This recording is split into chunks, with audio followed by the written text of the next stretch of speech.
Bacaan dari Kisah Para Rasul.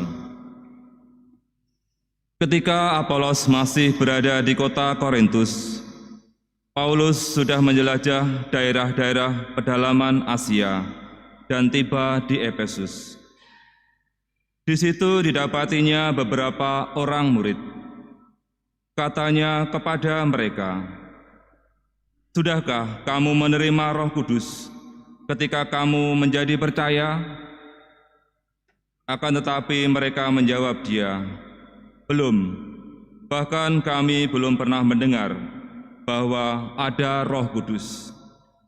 Lalu kata Paulus kepada mereka, "Kalau begitu, dengan baptisan manakah kamu telah dibaptis?" Jawab mereka, "Dengan baptisan Yohanes." Kata Paulus, "Baptisan Yohanes adalah baptisan tobat. Dan Yohanes sendiri berkata kepada orang banyak bahwa mereka harus percaya kepada Dia yang datang kemudian daripadanya, yaitu Yesus."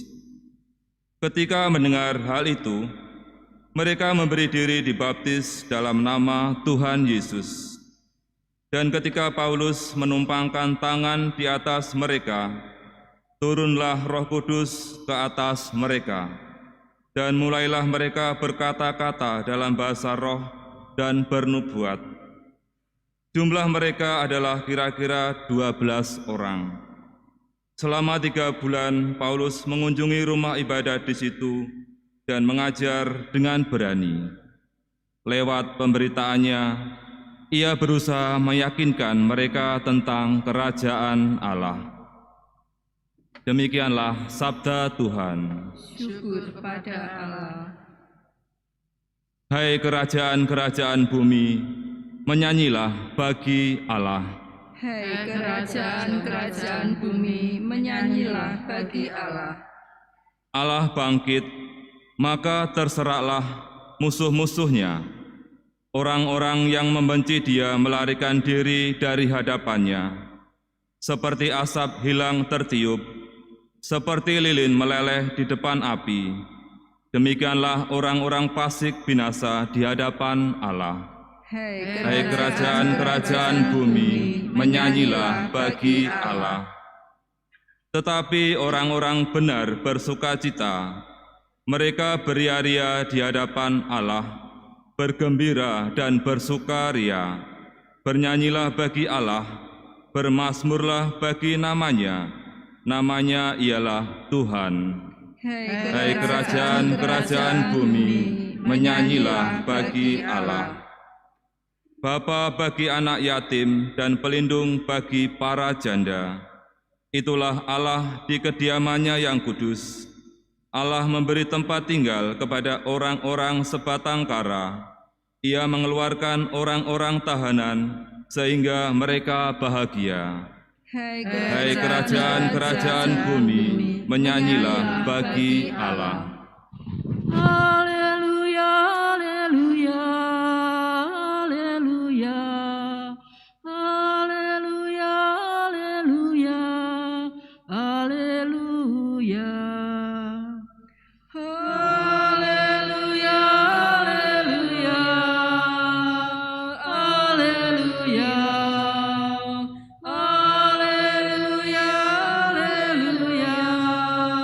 haleluya. Dibangkitkan bersama dengan Kristus, jadilah perkara yang di atas, di mana Kristus ada, duduk di sebelah kanan Allah. Haleluya, haleluya, haleluya.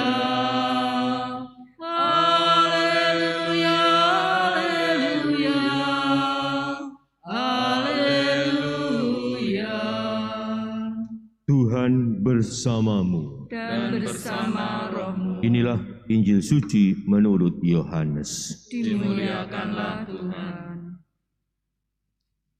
Dalam amanat perpisahannya, Yesus berkata bahwa akan tiba saatnya, bahwa Ia tidak lagi berbicara dengan memakai hiasan. Maka para murid berkata kepada Yesus, "Lihat, sekarang Engkau berkata-kata terus terang, dan Engkau tidak memakai hiasan. Sekarang kami tahu bahwa Engkau mengetahui segala sesuatu dan tidak perlu orang bertanya kepadamu. Karena itu kami percaya bahwa Engkau datang dari Allah." Jawab Yesus kepada mereka, "Percayakah kamu sekarang? Lihat, saatnya datang, bahkan sudah datang, bahwa kamu dicerai-beraikan masing-masing ke tempatnya sendiri, dan kamu meninggalkan aku seorang diri. Namun aku tidak seorang diri, sebab Bapa menyertai aku. Semuanya ini kukatakan kepadamu, supaya kamu beroleh damai sejahtera dalam aku. Dalam dunia kamu menderita penganiayaan, tetapi kuatkanlah hatimu, aku telah mengalahkan dunia." Demikianlah sabda Tuhan. Terpujilah Kristus. Para suster, frater, Bapak, Ibu, dan saudara-saudari yang terkasih dalam Kristus, kalau kita melihat dalam hidup kita, tentu hidup ini seringkali dihadapkan pada berbagai macam tantangan, berbagai macam rintangan, berbagai macam persoalan dalam hidup kita.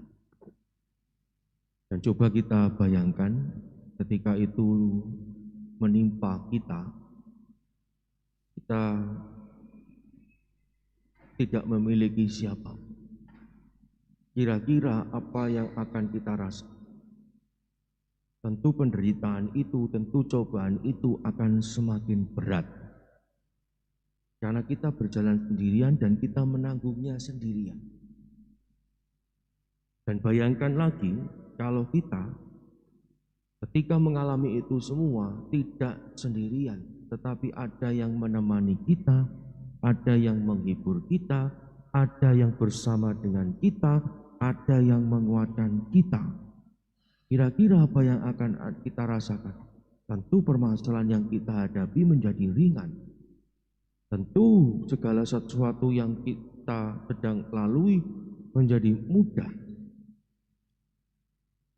Dan hari ini Tuhan menawarkan kepada Anda dan saya untuk bersama-sama berjalan dalam perjalanan hidup kita. Ia sendiri yang akan menemani kita, Ia sendiri yang akan mendamping kita, Ia sendiri yang akan membimbing kita.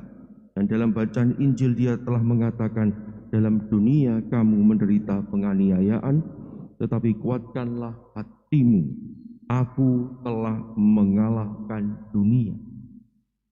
Tuhan telah melakukan segalanya untuk kita, bahkan Ia mengorbankan hidupnya demi kita, dan Ia rela berjalan bersama dengan kita. Menjadi pertanyaan bagi Anda dan saya, maukah kita menerima tawaran dari Tuhan ini?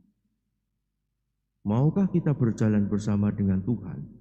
Ataukah justru kita meninggalkan Tuhan karena merasa diri kita mampu melakukan segala sesuatu? Karena merasa diri kita tahu akan segala sesuatu, karena merasa diri kita hebat. Kalau itu yang terjadi, apakah benar-benar kita dapat melakukan segala sesuatunya seorang diri?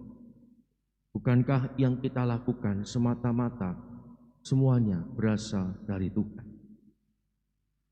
Dan kita dapat melakukan itu semua karena rahmat yang Tuhan curahkan dalam hidup ini. Oleh karena itu sejatinya kita tak akan pernah mampu berjalan sendirian. Maka mari kita raih tangan Tuhan dan berjalan bersama dengan Dia, dan membiarkan Dia sendiri yang menuntun, yang menopang, yang melindungi, yang menguatkan kita dalam perjalanan hidup ini menuju kepada Bapa. Sehingga pada akhirnya kita senantiasa kuat untuk menghadapi segala persoalan dalam hidup ini. Kita kuat dalam menghadapi permasalahan dalam hidup kita, dan senantiasa setia untuk menjadi murid-muridnya dalam suka dan duka, untuk menuju pada perjalanan hidup kita, tujuan sejati hidup kita, yaitu Allah sendiri. Semoga kita senantiasa dimampukan untuk menggenggam erat tangan Tuhan yang terulur kepada Anda dan saya. Berkat Allah melimpah dalam kehidupan kita. Amin.